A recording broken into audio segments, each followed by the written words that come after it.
ಎಂದಿನಂತೆ ಇಲ್ಲಿ ನೆರೆದಿರ್ತಕ್ಕಂಥ ನನಗೆ ಯಾವಾಗಲೂ ಪ್ರೋತ್ಸಾಹ ಕೊಡುವಂಥ ಪತ್ರಕರ್ತರು, ಮಾಧ್ಯಮ ಮಿತ್ರರು ಹಾಗೂ ಸೋಷಿಯಲ್ ಮೀಡಿಯಾ ಎಲ್ಲ ನನ್ನ ಫ್ರೆಂಡ್ಸ್ಗೆ ಹೃದಯಪೂರ್ವಕವಾದ ಸಾಷ್ಟಾಂಗ ನಮಸ್ಕಾರ. ಮೇಡಮ್ ಗ್ರೀನ್ ಸ್ಯಾರಿ ಉಟ್ಕೊಂಡು ಎಲ್ಲ ಮಾತಿನ ಹೊರೆ ನೀವೇ ಇಟ್ಕೊಂಡು ಹೊರೆ ಹೊತ್ತ ಮಹಿಳೆ ಆಗ್ಬಿಟ್ಟಿದ್ದೀರಾ. ಸಂತೋಷ ಆಯಿತು, ಥ್ಯಾಂಕ್ ಯು. ಈ ನಮ್ಮ ಸಂದೇಶ್ ಶೆಟ್ರು, ನಾನು ಶೆಟ್ರು ಅಂತ ಕರಿತೀನಿ ಅಂತ, ನಾನು ಯಾವಾಗಲೂ ಪ್ರಿಸೈಸ್ ಶೆಟ್ರನ್ನ ಶೆಟ್ರೆ ಅಂತ ಕರಿಬೇಕು, ಗೌಡ್ರನ್ನ ಗೌಡ್ರೆ ಅಂತ ಕರಿಬೇಕು, ಅದ್ರ ಬದಲು ಮಾಡಲ್ಲ ನಾನು.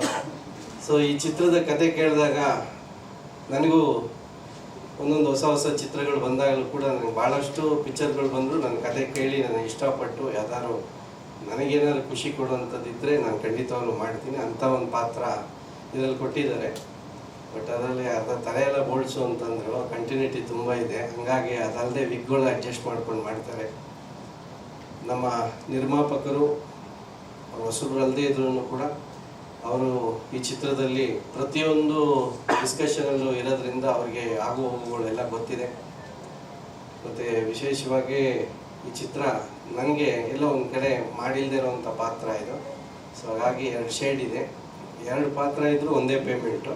ಬಟ್ ನಾನು ಅದನ್ನು ಸಂತೋಷದಿಂದ ಮಾಡ್ತೀನಿ. Thank you. ಸರ್, 1 ನಿಮಿಷ, ಏನಾದರೂ ಪ್ರಶ್ನೆಗಳಿದೆಯಾ ಬೇರೆ ಮಾಧ್ಯಮದವ್ರದ್ದು? ಯೂಶಲ್ ಆಗಿ ಚೌಲ್ಟ್ರಿಯಲ್ಲಿ ಗೆಳೆ ಎಲ್ಲ ಎತ್ತಬೇಕಾದ್ರೆ ಲಾಸ್ಟ್ ಹೋದಂಗೆ ನಾನು ಬಂದಿದ್ದೀನಿ ಸರ್. 1 ನಿಮಿಷ ಹೇಳಿರಿ. ಡೈರೆಕ್ಟರ್ ಸಂದೇಶ್ ಶೆಟ್ರು ದಯಮಾಡಿ ವೇದಿಕೆಗೆ ಬನ್ನಿ ಸರ್. ನಿಮ್ದಾದ್ಮೇಲೆ ಅವ್ರ ಫೈನಲ್ ಟಚ್ ಇದೆ, ನೀವು ಲಾಸ್ಟ್ ಇಲ್ಲ ಸರ್. ಇಲ್ಲ, ಇವ್ರ ಬಗ್ಗೆ ಹೇಳ್ಬೇಕು. ಇವಾಗ ಹತ್ರ ಬಂದಿದ್ದಕ್ಕೆ ಹೇಳಲೇಬೇಕು. ವಿ ಸೋಮಶೇಖರ್ ಅವ್ರನ್ನ ನೋಡಿದ್ದೀನಿ, ವೈಟ್ ಆ್ಯಂಡ್ ವೈಟ್ ಹಾಕೋರು. ಸಾಯಿ ಪ್ರಕಾಶ್ ಅವ್ರು ನೋಡ್ತಿದ್ದೆ, ಕಾಕಿ ಹಾಕೋರು. ರಾಜೇಂದ್ರ ಸಿಂಗ್ ಬಾಬು ಅವರು ಕ್ಯಾಪ್ ಹಾಕೋರು. ಎಸ್ ನಾರಾಯಣ ಅವರು ಟೋಪಿ ಹಾಕೋರು. ಇವರು ಡೈರೆಕ್ಟ್ರಾಗಿ ಹೊಸ ಯೂನಿಫಾರ್ಮ್ ಕಂಡು ಹಿಡ್ಕೊಂಡಿದ್ದಾರೆ.